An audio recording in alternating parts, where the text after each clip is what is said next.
Hey, what's up, everybody? Welcome to another night of streaming. I'm just going to wait for everybody to kind of come in. I'll check the chat here. Tell me if everything is sounding okay. It says I've got good health. Good health on the stream. That's good. I wish everyone good health on this fine Thursday night. Thanks for coming out. Hey, what's up, Bruno? Cool HD, what's up, buddy? Fuad Iraqi, I hope I'm pronouncing that right. What's up? Oh man, I can't. I'm not gonna be able to say that name, but I see you. I think maybe you were sitting around here waiting patiently. Thanks for waiting. Wow, we've got Canada in here. We've got all kinds of people coming in. This is great. So I'll just give it maybe a few more minutes, and then I'll kind of get into what we're going to be talking about tonight. We're going to cover a pretty cool new addition that I think is pretty useful. And it won't be like a super long stream. We're going to keep it pretty quick. I'll get through it, and then we'll do some Q&A. If you want to stick around for the Q&A, that's always fun. So I hope everybody's having a good night. It's just about 8 here. It's just turned 8, so we're right on schedule.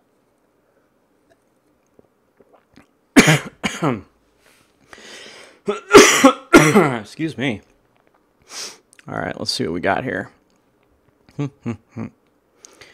Okay.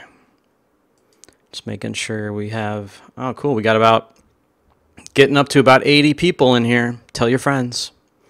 Ooh, Egypt's in here. Wow, we got like a world kind of audience here. Very worldly. I love it. And yeah, just before we get started, for those of you wondering about when I'm going to start streaming some Redshift, it'll be soon. I'm just waiting for them to essentially greenlight me. There's a lot of things changing with the UI, so it's been a lot of me just kind of waiting to make sure everything's okay for me to do that before I jump into those. But tonight we're talking about Arnold. We're not talking about Redshift. We're not talking about anything else. We're just going to talk about Arnold, and we're going to cover a pretty cool new feature. If you haven't updated, you're going to want to update Arnold if you're running an older version, because the feature that I'm going to be talking about is going to be only found, I believe they added it to 2.1.0 of the Arnold for Cinema 4D plugin, which is going to be using the Arnold 5 core. So that feature is was released in that release. You can get it off their website. I believe there's even a newer version than that. So you should have it. And if you haven't and you want to like play around with it while I'm talking, that's awesome. You can just go down and grab it. In fact, for those of you that don't have a license, you can just download it and use it, and it's just going to have a watermark, and that's totally fine too. All right, so what are we talking about tonight? Well, first of all, thank you for coming. My name is Chad Ashley. I work at Greyscalegorilla. And tonight we're going to talk about a cool new feature that I really think you should be aware of. It's the Light Manager that's just been released, like I said, not too long ago for Arnold for Cinema 4D. What it does is well, you know what? It's easier to show you. Let's just jump in. We're just going to jump in. All right. So what do you do when you have a scene that has a ridiculous amount of lights? Now this is just, kind of a generic scene that I've got set up here, but we've got a lot of lights, and imagine these are spread around your scene, and maybe they're even in layers and other different areas of your scene under different hierarchies and nulls, and you need a way to organize these. So I'm just going to go ahead and kick off the IPR just so we can kind of see what we're looking at here. I'm going to make this a little bit bigger. All right, so we've got this scene, and I've got some pretty low quality settings just so that it goes pretty fast. But you can see I've got a bunch of quad lights, a bunch of spotlights, and then I've got these point lights. Okay, And they're all just named accordingly, nothing crazy here. I've even got a couple of HDRIs using GSG's HDRI link. I've got two different HDRI skies right in here. So I'm not really going to turn those on just right yet. I'm just going to get to those a little bit later. So what is this Light Manager tool all about? Well, you're going to find it. There's a couple different ways that you're going to find it. You're going to find it either under the plugins C4D2A menu, and if you go to Light, and you're going to find it under Light Manager, but that's just like a lot of like clicking around. And I have all the Arnold tools docked right here, so I'm just going to go to the Light, and I'm going to go under Light, and then right at the bottom, I'm going to hit Light Manager. Now this is what we're going to be talking about tonight. We're going to be talking about the Light Manager. So this built, it's just completely populated this by itself. I didn't have to really do anything here. I did actually, I lied. I did actually do something. I created some light groups, and I'm going to walk you through what those are in a minute. But for right now, I'm going to go ahead and remove these groups just so that we can start from scratch. Let's go ahead and remove. Well, I'll talk about what groups are in a minute, but right now, it's not super important just yet. Okay, so what do we have here? We have a complete list of every light in our scene. Okay, so we have the ability not only to see all of these different lights in our scene, but we can also add lights and add light groups, which I'm going to go over in a minute. So you can see here, let's just pick one of these lights at random here. We'll just grab this top one here. If I select that right there, it doesn't actually do anything in the scene. If I want to select it in the scene, all I have to do is hold down Alt or Option and click, and now it's going to select that light in the actual object lister here, which is really nice. If I want to change the name of that light, I don't have to come over here and dig around and find that light. I can literally just come over here and double click and change that light, and we'll just call it like Spot.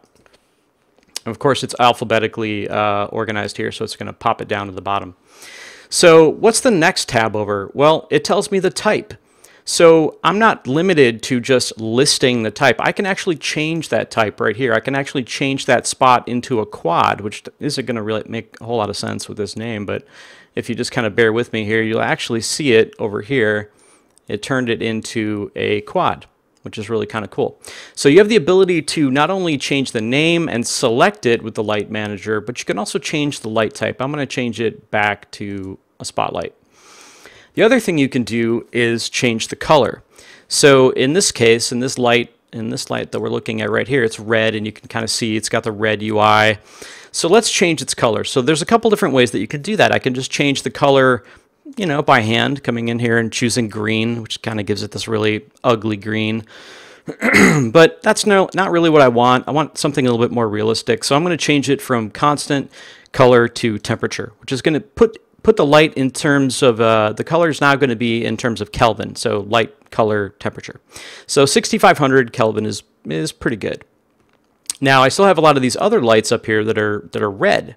It's not really what I want. I want actually these to be the same color temperature as my light down here. So another cool feature of the Light Manager is you can actually multi-select. I'm just going to hold down Shift, and I'm going to select all these different point lights over here, and I'm going to change them all to temperature. And you can see they all changed instantly, and I can even come in here and change them to maybe, I don't know, let's say 7200. That's fine. So by multi-selecting, I can actually change all these lights that I have selected at the same time, which is really great if you need to edit a ton of lights all at the same time and you don't want to have to create layers or selection sets or anything like that. So it's kind of a nice way to do it. So if we look over here, the next feature, or the next tab over rather, is intensity. Now, I don't really mess with intensity unless I'm doing something extremely bright, or and I need to basically multiply my exposure using this intensity. So I usually skip over that, and I'm usually messing around with exposure. So right now, I have all of my spotlights set to an exposure. Or sorry, these are the point lights. So I have the exposure set to 3. But let's say that globally, I wanted to just change all of the lights. Let me just grab all of them right now and change their exposure down to 1. And let's just kind of zoom out here so we can just see what it is that we've got going on. All right, cool. So we just globally set all of these lights, the exposure to 1.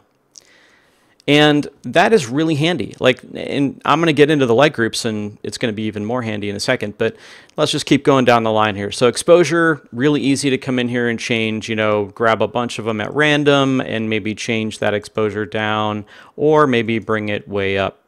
It's just a nice way to quickly manipulate your lights and not have to dig in, find it, go here and search it. You know, it's just kind of easier that way. So it's a real nice workflow. All right, let's bring that down to 1. And then the last one, this one's probably my second favorite next to being able to adjust the exposure, and that's the ability to change the samples. So if you're using Arnold, a lot of the times you're going to be adding samples to lights, and it depends on the kind of lights, might depend on the amount of samples. For instance, the quad lights now in Arnold 5 are actually really, really efficient. They don't require nearly as many samples as they used to. So I might actually get away with like 2 samples there. And just for the sake of being able to see everything easily, another great feature is I can turn them off. You can see the enabled button here on the far right. So I'm going to actually come over here and just grab everything that's not the quads, and I'm going to turn them off. So let's grab all these points, and let's go ahead and turn those guys off. So now we're just looking at the quad lights.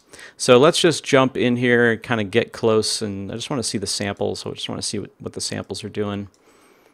Yeah, all right, that's pretty good. Being able to see the shadows here. And I'm just holding down Shift and dragging over the IPR window to get the little IPR render region going.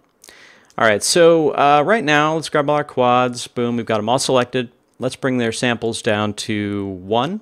And you're going to see, it's probably going to be kind of hard to see, but let me kind of zoom in. It's a little grainy right here. And the quad lights, again, they're really efficient, but they do require some samples. And I've got pretty low globals on right now. I'm not going to get in too much to my globals, but I'm just going to bring those up to 2. And that looks a lot cleaner. In fact, I might go up to 3. And that's going to be really, really clean. All right, let's go back to 100%. Great. All right, cool. So you have the ability to adjust the samples. You have the ability to adjust just about everything that you would want in your light, all right here in the Light Manager. And what's really great is because you can just come over here and, you know, it's just a tab. I mean, it's just a UI item. So I can just come over here. I'm actually going to convert this to a tab. And I'm going to drag it down here into my UI down here. I love having, I love these tabs, man. Like, I came from 3ds Max where we didn't really have all these awesome, like, dockable little tabs and whatnot. So this is kind of a fun thing for me to do. So let's leave it right there while we work, and this will be a lot easier for me to kind of be able to maintain what I'm looking at in my perspective, as well as what I'm seeing here in the IPR. Cool. All right, so let's turn all these back on. I'm going to go ahead and turn all these lights back on. Boom. Look how easy that is. And let's turn these guys back on. And we'll go ahead and turn on that one too. Okay, so you notice that the skylights didn't turn on when I turned them on. Where are they at? Right here. So I enabled them, but they didn't turn on. And that's because I have them actually disabled here. So let's re-enable them.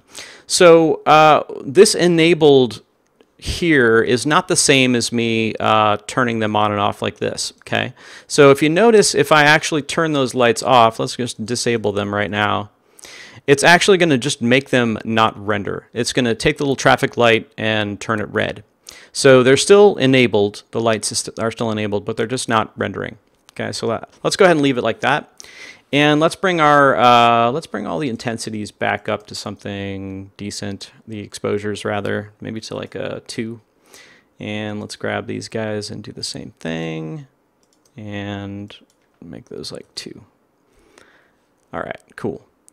Now I believe that's really all I wanted to do. Okay, so let's go ahead and change some colors so that we can really see what we had going on before. I'm going to grab these. I'm going to go back over to constant, and let's change it to like a pink so we can really kind of tell the difference between these different light types. And let's make all of our spotlights just something easy to see, maybe green. Cool. All right, so those did not update, or did they update? I can't really tell. Those definitely did not update in terms of the exposure. There we go. So now we're seeing them a little bit better. All right. And for the quad lights, let's go ahead and make those, I don't know, we'll leave those in Kelvin, and maybe we'll do like 5200. Let's go a little bit lower, a little bit warmer. Okay, cool. So now we can kind of really see the difference in our lights.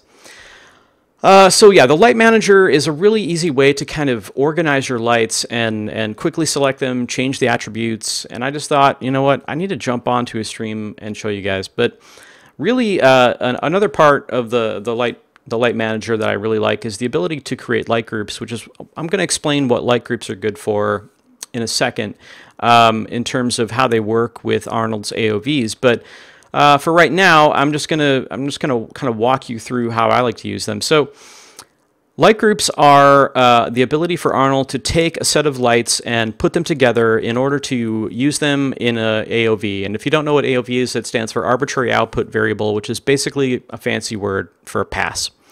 And I'll kind of walk you through that in a minute. But right now, let's go ahead and set up some groups because we don't have any light groups in here and everything's a little bit disorganized for my taste.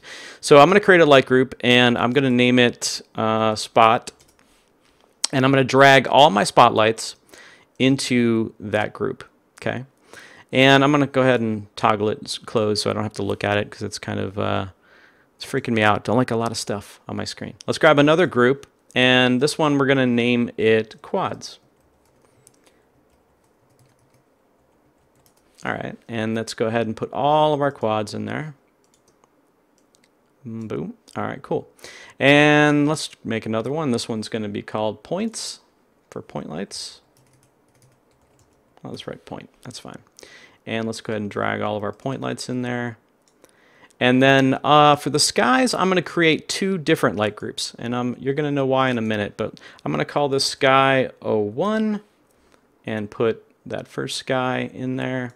And then I'm going to create a light group and called Sky, double click down here, Sky 02.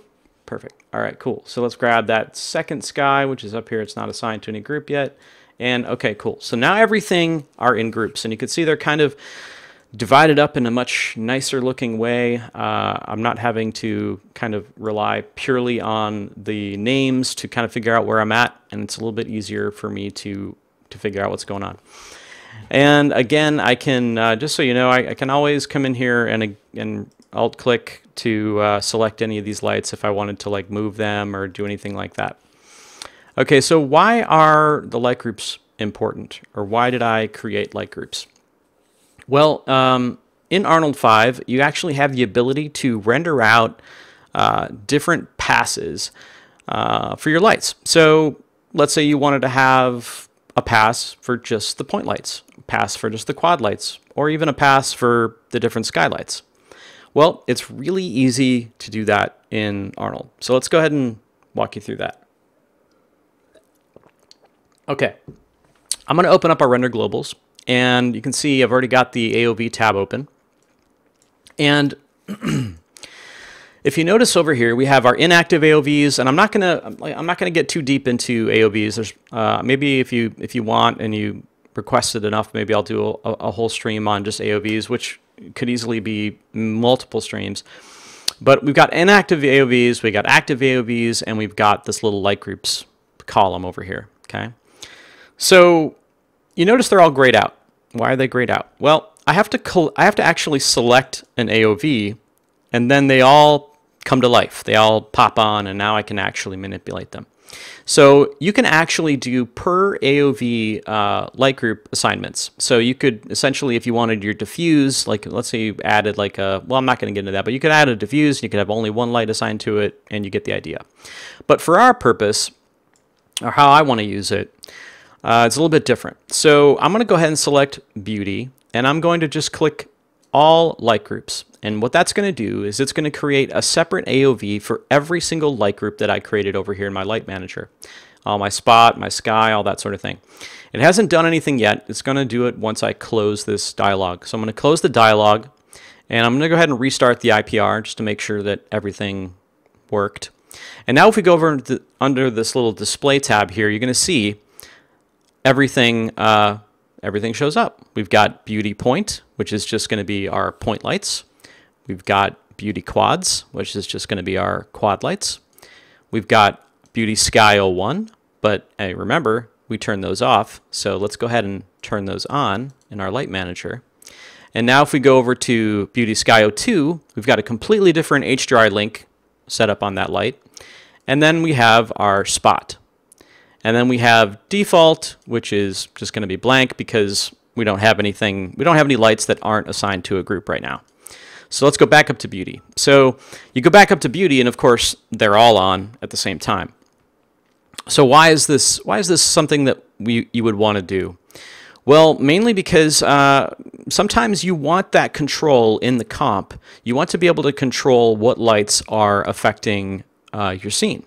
So the idea here is that you would render out this one single image, and in the EXR, in the embedded EXR, you're going to have all these different passes. You're going to have the point lights, you're going to have the quads, you're going to have the skylight, you're going to have the spot, and you can mix these all together back in the comp, and it's going to be a lot easier to control your lighting that way. It's just kind of a cool feature. Before I show you exactly kind of a similar workflow to that in a bit more of a practical situation, I wanted to show you one other way that you can create a light group. You don't have to create a light group using the Arnold Light Manager. That's just kind of a nice and easy way to do it, but you don't have to do it that way. Another way to do it, in fact, let's go ahead and let's pretend we're not going to use the light manager at all.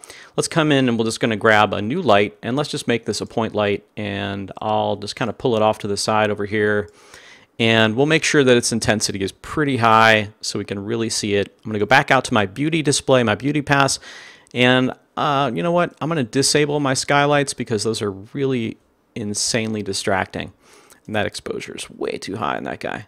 All right, so let's make him, I don't know, like a 4, and we'll give him a color that's really pretty obnoxious just so we can kind of see what's going on. I'll give it that like red pink color. Okay, so this is our ridiculous pink light that we want to create a separate pass for. So before we were creating all of our light groups using the Arnold Light Manager, we don't have to do that. In fact, if you come down to the light, you walk over here, and you scroll down, you're going to see this little input saying AOV light group. Okay, so what do you need to do there? There's no selection. I don't really, do I drag something in there? Or what do I do here? All you have to do is give it a name. So let's just call this crazy red light. Okay, I'm hitting enter. Now let's go back into our render globals and find that pass. Let's go ahead and turn on our beauty. And you can see if I disable that, there it is. It shows up right here in our light groups, crazy red light. So let's disable the create all light groups, or make a pass for all light groups, and just check on the crazy red light. And we're going to go ahead and close this down. I'm going to have to restart the Arnold IPR just to make sure it's still working, and it's going to catch that. Okay, cool. So there it is. There's our light group. So that's another way to create a light group. You can really start to get pretty nuts with these light groups, and even with LPEs, which I'm not really going to get into tonight, which stands for light path expression, which is a really fancy way of doing, let me see if I think I had a tab open for these. If you haven't checked out what light path expressions are, I highly recommend checking it out. They're ridiculously powerful ways of building extremely custom passes. So I'm not really going to dive too deep into them, but it kind of builds off of this same idea that we started here tonight. But what's great about these light groups too is that they don't just have to apply to the beauty. They could apply to just the, let's say, I don't know, let's just grab let's grab a diffuse. So let's grab the diffuse, and let's say for the diffuse, I want that diffuse to get nothing but, I don't know, the quads. Okay. And let's go ahead and close that down, and let's go ahead and restart the IPR. And you're going to see we're going to have diffuse, which is going to have the diffuse pass, like you would, no glossy, nothing, just the diffuse. And then you're going to see we have diffuse quads. So now we have a diffuse pass just using the quad lights. So you can kind of see just like how crazy into it you can get with the minutia and get all crazy with it. But super useful, super useful. All right, so let's take a look at this other scene that I've got cooking over here. This is a model that Patrick Goski made It's a fantastic sculpt that I love using, especially I love using it to demo our metal HDRIs, but tonight we're not really going to talk about those. We're going to talk about these light groups and how they can really make your life easier when it comes to compositing. All right, so we've got 2 quad lights, and we've got an HDRI Link Arnold Sky, and we've got actually 3 quad lights. We've got 3 quad lights. None of them, I believe, are in groups, right? Yep, none of them are in light groups. Let's open up our light manager here.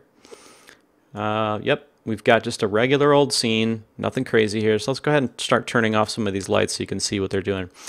I've got this light, which is kind of just shining off the edge of our cat sculpt, this crazy, awesome pyramid thing that Patrick Gosky made. We've got this other light, which is more of like a rim light, and then we've got this front light, and then we've got the HDRI Link light, which kind of just lights everything. And our render settings are pretty quick, and I'm not really going to worry about cleaning any of the noise up on the glossies down here. Just for our demo, this is going to work just fine. So let's create some light groups for these guys. I'm not going to use the light group creation in the Arnold Light Manager, mainly because if I had to select this every time and double click and make a name and all that sort of thing, that's going to take too long for me. Oh, did I just lock up? I wonder if I just locked up right now. I can't. Yeah, I think I locked up. I think I broke it. Oh man, I think it's dead. All right, well, I'm going to go ahead and kill this process and restart. So if you got any questions, I'm looking at the chat for the next 2 minutes while I restart this scene. So hit me if you have any questions on what I've done so far. Okay, let's go ahead and restart. That's weird. Hopefully it won't take long to come back here.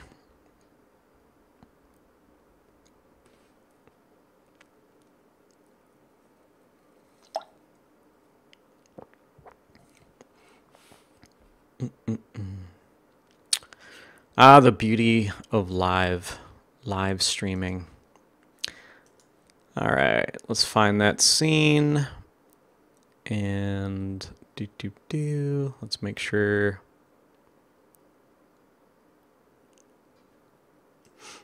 Make sure I actually select the correct layout. All right, cool. We're back. And let's go ahead and find that cat sculpt again, and let's maximize that. Let's hide this. All right, let's start the old IPR up. I think I had this set to like 45. Okay, so what I was getting at was that you've got this light manager here, and I'm not going to do it now and fear that I might crash it again, but I'm not going to sit here and add light groups for each one of these different lights because it's just going to take too long. So I'm going to close that down, and I'm just going to really quickly start to type in names here. So let's see, this one, I'm just going to turn these guys off. I'm going to call this one my key light. So I'm going to say key light in the AOV light group parameter. This one is my rim light. So I'm going to go ahead and say rim light. And this third one, I believe, is kind of a fill. It's like a top fill. And then my skylight is obviously going to be my, let's just call this HDRI Link. Okay, cool. So we've created these light groups for everything now, and let's go ahead and turn on all of our lights. It's not really going to be exactly what we want, but it's going to work for right now. And so this is with all of them on. Let's go over to our render globals, go over to the AOV tab, and we're going to grab our beauty. And we're going to say all light groups, and we're going to close down our globals, and we're going to restart the IPR. And now you're going to see we have the HDRI light, we have the key light, we have the rim light, we have the top light, and then we've got a default, but that's okay. We don't have any lights that aren't assigned to a group, so that's all good. All right, so let's render this out. Let's render this out as a EXR. So let's go here and make sure all my render output settings are correct. In this case, I've got If you haven't watched my takes and tokens tutorial, I highly recommend that because I've got an entire string here, which is completely automated, and which means I never have to name an output ever again if you build this correctly, and I have a whole tutorial about how to do that. So I'm not going to touch this, I just wanted to show it to you that I'm going to be rendering out multipass image, and I'm going to be using lossy 16-bit float zip and scan lines of 16. And let's go ahead and render this frame out. And it should go pretty quickly because the settings are very, very low. All right, so there it goes. It's going to render, and we're going to come over to layer, and we're going to look at single pass, and I'm just going to click through to see everything that is embedded in that one EXR. We've got our key light, our rim light, our top light, and our HDRI. And why is this important? Well, if you're doing product renders or any sort of render like this where you want to be able to control the key to fill ratio maybe in post, you can do it this way, right? So let's go ahead and open up something that's not Cinema 4D. I'm going to actually use Fusion. Now, if you haven't heard of Fusion, Fusion is a node-based compositor that I have been using for about, gosh, like 10 years, I think, maybe more now. Man, a long time. I kind of learned it instead of Nuke, mainly because it was a much more affordable tool, and it does a lot of the same things. It's really easy to learn, and it's a little bit more of a design-friendly tool in my opinion. So let's go ahead, and everything that I'm going to do here, you can do in After Effects, you can do in Nuke. It doesn't really matter. I just happen to like Fusion because it's affordable and it's powerful. In fact, I think they have a free version you can go download, and it'll run. I think the free version will do up to HD, and the only restrictions are that you can't use any scripts or plugins, but other than that, it's completely functional. And it has a 3D tracker in it. It's got all kinds of stuff in it. Anyway, I'm not going to get too much into that. So let's figure out what we're doing here. Let's find that render.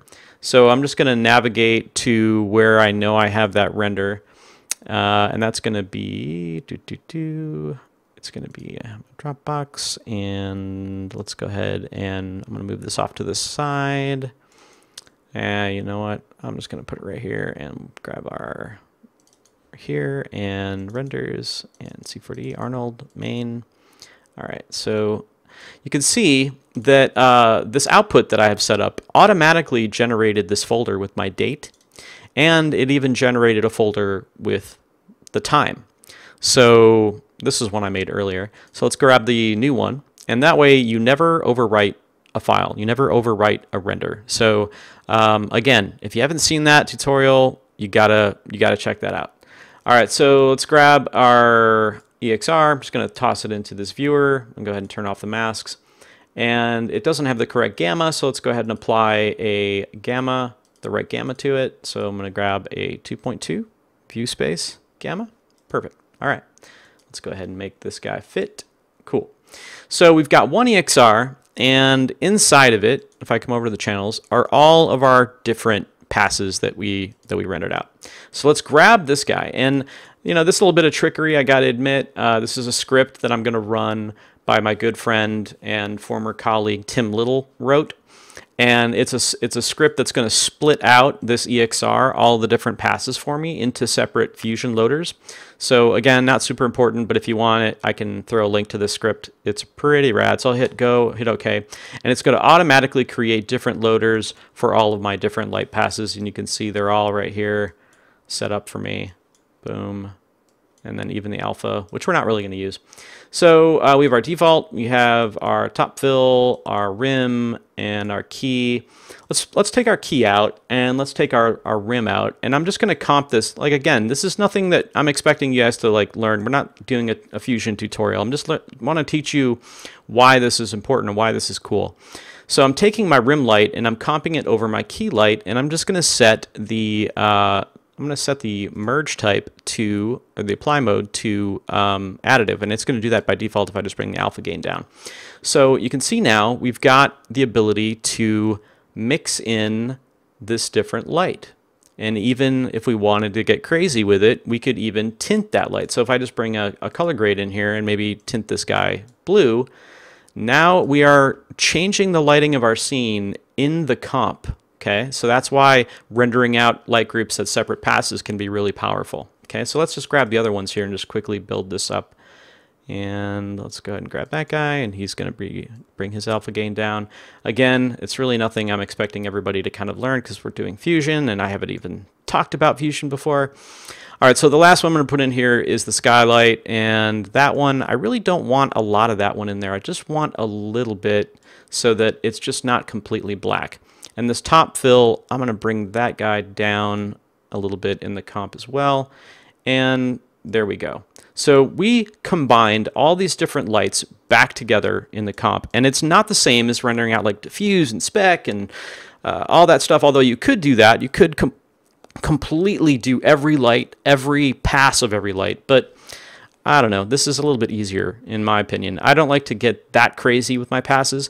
I like to just render out a lot of mattes and try to get as far as I can in the beauty. But this technique is actually really useful. So let's even have some more fun. Let's just, let's tint this top light, I don't know, like kind of pink. Oh, that's really ugly. That's maybe like a cool color. So here we are. This was our, let's see if I can find our actual, beauty. All right, so this is what came out. This is with all the different lights together in our one beauty. And then we took each pass of lights and we kind of tweaked it to the way we wanted. And now it looks much more cool. Anyway, so that's kind of why that's an interesting workflow to use these light groups. And like I said before, you can get really, really crazy with the AOVs, and I'll do another stream completely about AOVs and maybe about how to create custom AOVs. And well, actually, you know what? I'll show you one cool thing I learned not that long ago. This is a bit of a tangent, but I feel like, you know, we're doing pretty good on time, so why not? Somebody asked me once, like, okay, how would you create a ambient occlusion pass in Arnold? Like, how would you do that? Well, there's a couple different ways that you could do it. And one of the newer ways is using AOV shaders. So AOV shaders is kind of a relatively new feature. I think it came around in Arnold 5, I believe. And it's kind of like a global AOV right node, I guess you call it. And if you use this arrow over here, you kind of see what I mean. You've got the AOV right float, integer, and RGB. Now, these are going to happen at the global level, which is kind of nice. So I could create a AOV right RGB node right here, and you can see it's going to create a little shader here in my material lister. I'm going to wait for it to finish this little autosave that it's doing.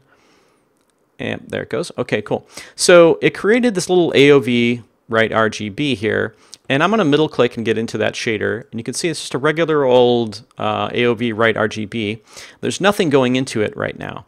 So if I come over to the search tab, or if I hit Control Tab and I search Ambient Occlusion, I just double click that, and I pipe this into the input of this AOV input here. And if I name this guy, we can name it whatever you want. In fact, I'll just name it something really easy. I'll just call it AO. I'll close that down. If I jump into my AOVs now and I look over here, you can see it's not in here. It's not in my list.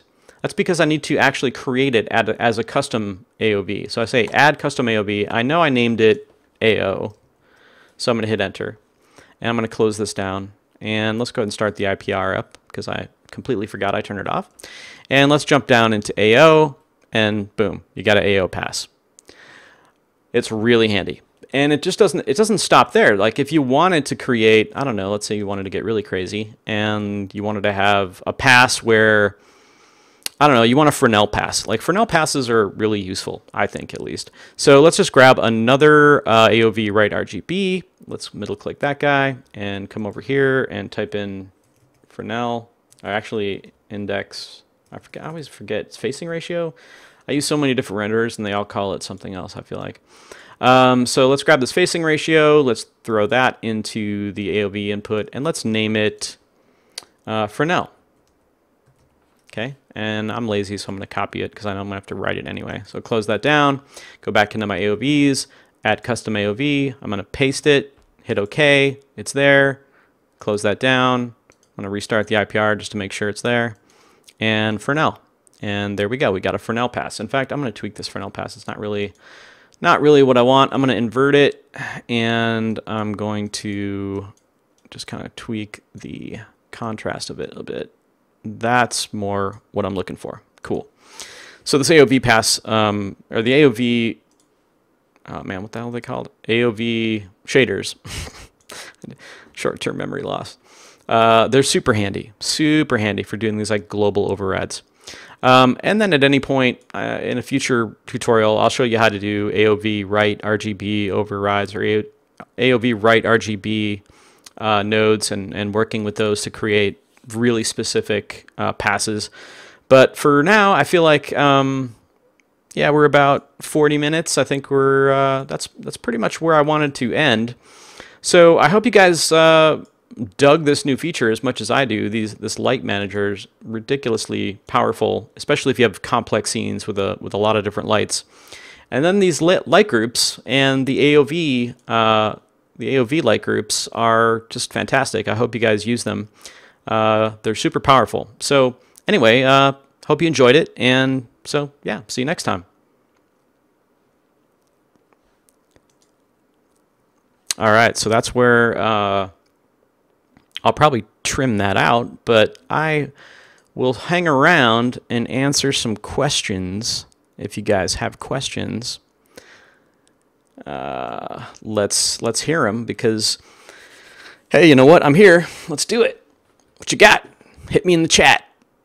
I know there's kind of a crazy delay on the YouTube streaming, which I'm not really thrilled about, but I feel like it is easier than Twitch. But yeah.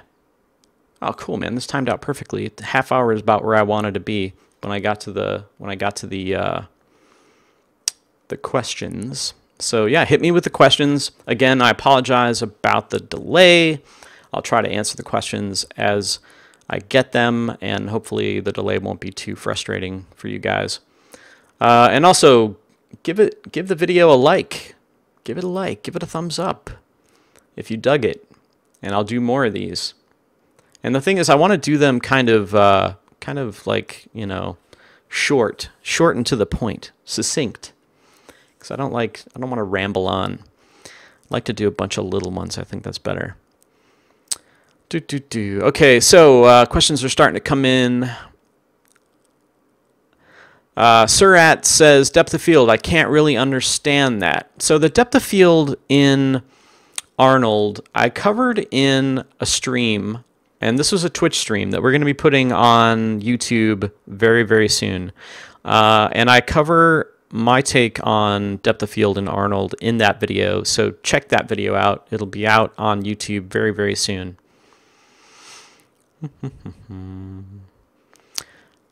Please, Jose says, please keep in mind other tips for render settings in Arnold. Yes, definitely want to do that. I definitely want to do a whole stream on render settings.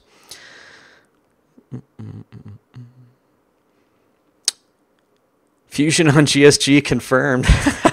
I guess so. I guess we just did it, right? Uh-oh, watch out. I've been using Fusion to comp everything that I've been making for GSG since I started. So Fusion's been there, you just didn't know it, and now you do. And maybe even I'll do some comping breakdowns of some of the stuff that I've done for GSG, because it's kind of fun. I'm not going to say that name correctly. Agensa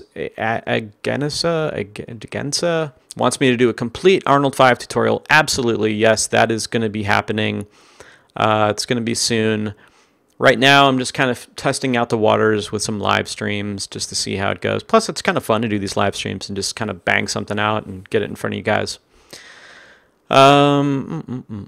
Thanks, Texas. Thanks, buddy. You're welcome. You are very welcome. Cool. Keep the questions coming. You guys have anything specific you want me to show, just let me know. Otherwise, oh, Lewis is here. What's up, buddy? I was hoping you'd make it. can you pass the random color of that MoGraph effector into Arnold? Can you pass the random color of the MoGraph effector into Arnold? I think what Bruno is asking is, can I get random colors in Arnold? And if that's the question, then absolutely yes, you can. It's extremely easy to do random. In fact, there's like a bunch of different ways you can do random colors in Arnold. For starters, let's go into that scene that I had before, which is going to be with all the dragons, crazy dragons. I'm going to go ahead and turn off all the lights that aren't my skylights. So we're just gonna, oops, didn't mean to turn those guys off. Excuse me. All right, so we have, how many HDR link lights we have going on? We got, let's just leave this one on, I guess, for now. Okay, so we have a MoGraph cloner with a bunch of dragons in here, and we're gonna make them all random colors. Now, you don't need to use the random effector at all. In fact, I'm gonna create a new shader. Let's just make an Arnold standard surface, and let's go ahead and assign that to our dragon.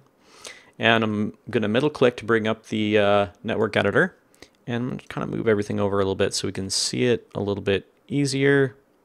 All right, cool. So that'll be a little bit easier. Okay, so if you're not familiar with the Arnold network editor, it's pretty simple. In fact, you have 3 outputs here. I'm not going to get too deep into that. I think I cover those a lot more in other tutorials, but Beauty is really the one that we're going to be publishing out to, because that's going to publish it out to the actual surface. So let's go ahead and talk about all the different ways that we can do random stuff. So first of all, I can use the utility node, and I'm just going to start to type in utility, or if I wanted to, I could hit Control Tab and do it in here as well. It's got this neat little search filter, the search thing that I use all the time. Utility. Okay, so let's pipe that out to our Beauty so we can actually see what it's doing. And I'm going to change the shade mode to flat, which basically just allows me to put a color in here, any color that I want. But I'm not going to do that. I'm actually going to use color mode. I'm going to change that to object. All right. So what that's going to do is it's going to give every single one of these guys a random color. So then I can actually just take that, and if I wanted to, I could pipe this into the base color, and then we're going to pipe that back out to the Beauty, and now we have a bunch of random colored dragons. So that's one way to do it. And if I wanted to, in a future video, I'll show you even cooler ways of using these colors to drive very specific colors that you choose. I think I actually covered that in a video on YouTube already. But anyway, there's another way to do it as well. And that's using one of my other favorite nodes, which is the jitter node. So I'm going to type in JI after it finishes autosaving here. Autosave, I swear to God, autosave is just sitting there waiting until I'm typing something, and then it autosaves. Never fails. Okay, so color jitter, what that's going to do is it's going to jitter stuff. It jitters everything. It jitters whatever you put into it. In fact, let's look at that node and the output. Right now, it's not jittering anything because I just have white in there. But let's say that we had all of these red dragons, and we wanted to jitter them on an object level in terms of the gain of this red. So maybe we want a gain of minimum of -1 and a maximum of 1. So right now it's randomly choosing a value for this red between -1 and 1 on the gain. We could easily do the same thing in hue as well. We could do -1 and 1. So now it's going to be grabbing a completely random color in between these two values. I'm not really going to do that though, because I don't want to randomize the hue. I do want to randomize the saturation. I think that's kind of cool. So maybe if I do -0.5, and now we've got this nice little random red color, kind of randomly going to like this pink. So I'm going to put that into my color, and let's publish this out, and there we go. So there's a ton of different ways that you could do random colors with Arnold. So I hope that answered your question. Yeah, Grant, that autosave. I love autosave, dude. I love autosave, but it just happens to always hit me right when I'm touching or typing or doing something, and it's always doing that, man. Texas, yes, I do cover a little bit about this in the Lego tutorial, but the jitter node is new. That came out after that tutorial, so I should probably do an update to talk about that, because it's definitely super powerful node that I've been using a lot lately. Just because it kind of helps you skip some of the steps that you would have to go through when you're using just the utility node. Plus, it's got, like, you know, seeds built in, all that sort of thing. So Bruno, you're welcome, buddy. Let's see. Guillerme, God, I'm terrible with names. I apologize. Does Arnold have deep integration with X particles? Yes, it does. In fact, it's got probably next to Cycles 4D, I would say, the deepest integration of X particles. If you'd like, I could just, yeah, we got about 10 minutes. So what do you think? You guys want to see, could do a little X particle demo, I guess. Let's try that. I'm going to grab a new scene. All right, let's go ahead and clear that bitmap out. And let's just grab this is going to be not very pretty, guys, because I'm not super expert in X particles, so I apologize. So let's just do a sphere, and yeah, that's fine. We'll do a emission. Let's just have it do not all frames, but maybe 30 frames, and birth rate of 1,000. That's fine. Okay, cool. So it emits a bunch of particles, and let's go ahead, and the only other cool thing I really know how to do is going to be XP. And let's throw what is it at? I think it's like turbulence. XP turbulence. And I'm going to make this curl. And let's go ahead and play this back. All right, so we got some crazy curling particle system here. So I'm going to go ahead and throw a trail on this guy. So we're going to create some nice, interesting looking trails. I feel like that's way too many particles. So I'm going to knock that emission down to like 300, something like that. All right, cool. So let's do that. And then let's also bring the speed up to like 250, and then this guy to variation to 120. By the way, this is a good time to talk about, we are very close to releasing a killer, and I mean killer, Intro to X Particles training series that is going to be out shortly. I myself am not the person teaching it. Somebody much more qualified by the name of John Bosley is actually teaching it. And it is, I've been in awe of what this guy's teaching in X Particles. You'd think I would actually know more than I do right now, but it's fantastic. Anyway, all right, let's get back to what we were here for. All right, so we have a particle system. We have some trails. All you have to do to get them rendering in Arnold is go to the emitter and put on a Arnold tag. And in our case, we'll just leave the render points as spheres. That's fine. And the Arnold and the XP trail, I'm actually going to also throw an Arnold tag on. And let's go ahead and turn on the IPR. And there you go. They're rendering. There's no lights in the scene. Let's go ahead and throw a skylight in here. Oh my God, I just went blind from that. Okay, so you can see here the lines are rendered as curves and they look great. And in fact, we can actually change the way that they look if we want to. We can come into the trail. We can change their render mode from ribbon to thick, and then we can actually change the thickness to like maybe 0.5, something like that. And our emitter are a bunch of little spheres, which is fine, and we can change the radius. And these don't have to be spheres. You can actually use custom geometry. It's really, really fast. But yeah, it works with X particles great. In fact, you could remap all the velocity and heat and all the other crazy attributes that XP kicks out. So yeah, very, very, very doable. All right, I'm back in the chat.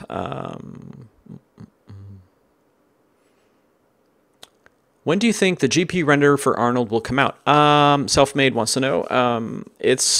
I don't know. I think it's probably soon, but I know they're not going to release anything that's not exactly right. So I bet they're just waiting for a really great version because they don't want it to be like two completely different renderers. They want it to be Arnold. They want it to be the same Arnold. So I'm guessing that's why it's taking a little bit longer. Grant wants to know, I know you can't go deep into it yet, but does Redshift have a lot of these features? Grant, yes, they do have, I won't say a lot of these features, but some of these features. Arnold's also been around a lot longer, so they've got a pretty deep history. So you're going to get a lot more features with Arnold, but Redshift is definitely improving and coming out with more features. Arnold has great XP support. Redshift is getting there. They don't have any sort of curve support yet or trail support yet. You can't do light groups with Redshift or that sort of thing. There's no light path expressions, but there's similar things. There's similar things. Carlos wants to know, how do you render DPXR? Never worked for me, only C4D display render.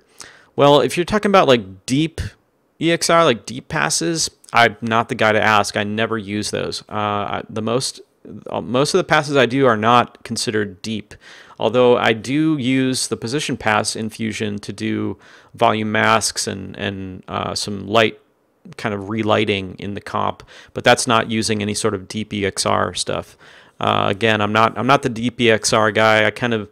I'm more of like the motion design production. I think deep EXR is more for like film pipelines. Do you use the same shader workflow or similar on Arnold to build shaders on Redshift? Hugo wants to know. Yeah, I think they're very similar. I think the Uber shaders are similar in both, and the approach is just a little bit different. It depends, because each one has like slightly different features. So the approach is the same. The result you're going for is obviously the same. There's just little things that are a little bit different. And yeah. Liam, what's up, buddy? Awesome. Yeah. Turbulence FD. Sorry, I'm just like not the person to ask about Turbulence FD. I came from 3ds Max where I used a lot of fume effects, but I never learned Turbulence FD. I've heard it's really great. I just never got around to it. All right, we got about 5 minutes left. Put a link up to the Fusion script in the notes. Yes, thank you. I will. First, let me run it by Tim, the author of the script, and make sure he's cool with me doing that. I'm sure he will be. He's a cool guy. He's a cool guy. And when I was at DK and we were using Fusion together, he wrote like an insane amount of Fusion scripts to help us get our jobs done that became really, really critical in our pipeline in order to get stuff done on time, like all kinds of crazy stuff for submitting jobs and creating auto comps and craziness. James, have I heard anything more about Arnold's push into GPU? Yes, it's on its way, and I think it'll be ready when it's kind of met their quality level. I think it'll be out. Cool. Well, got about 5 minutes left. If there's anything that you want me to show you, if there's anything that you want me to stream next, let me know.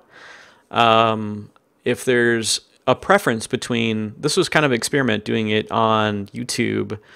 The last stream I did on Tuesday was on Twitch, and so I'm really curious to hear what you guys have to say about that. Do you prefer YouTube, or would you rather I've gone on Twitch, or do you not really care? Let me know. Hit me in the comments. I'm really curious where you think we should be doing these like little impromptu streams. Liam wants to know, how do I think VDB and Arnold compares to RS? I would definitely say that from what I've seen, Arnold is a bit stronger in that department. Redshift is going to be a bit faster, depending on the CPUs if you're using Arnold.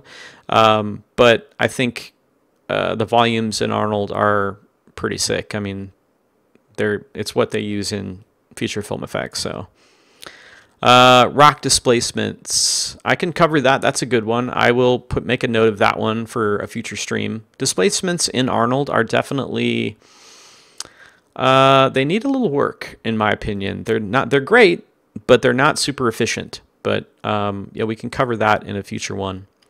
James, YouTube for sure. Cool. Thanks for letting me know. Liber 3D, you're late, buddy. That's all right. It'll be on YouTube. YouTube is much better than Twitch, says Eric. Octane or Arnold? I don't know what you're asking me there, but I think my answer is going to be Arnold. Yeah, YouTube, I agree. I kind of prefer it too, but I just want to make sure that we're doing what everybody wants to, where you want us to be. Oh, Liber 3D wants a speedy comment about ProRender. So, ProRender is basically the guts or the engine that used to be called Fire Renderer, I believe, by AMD, that was released in 2014. I was not impressed with it back then, and I have not seen anything that has impressed me about it yet. It's not to say that they couldn't fix it up and make it awesome, but right now it's just not something that I would use in production. YouTube. Bruno, displacement definitely worth a video like this. Cool. You know what? If I do a displacement one, maybe I'll try to get my buddy who's like a ZBrush master to give me some actual assets that would make that a fun one to do. Like if we had like some cool displacement asset that we were gonna try to get back to the ZBrush sculpt level. I'm not a ZBrush guy, so I'll have to find somebody that can hook me up with that asset, and we can do that. Cool. Yeah, well, it seems like I haven't seen anybody say that Twitch is what they want over YouTube, so that's interesting. Well, you're all already on YouTube, so that tells me that already. All right, cool, guys. Well, it's just been about an hour here. Thank you very much for coming, and if you dig these streams, I want to do more of them, so give me a like. Hit me in the comments with what streams that you would like to see me do. Whether it's Arnold, Redshift soon, Fusion, compositing, just hit me with whatever. And we'll try to make it happen. It's been a lot of fun. I dig these, actually. They're kind of nice. And I like answering questions directly. I think that's really helpful for people. All right, guys. Well, once again, thanks for joining, and I'll see you next time.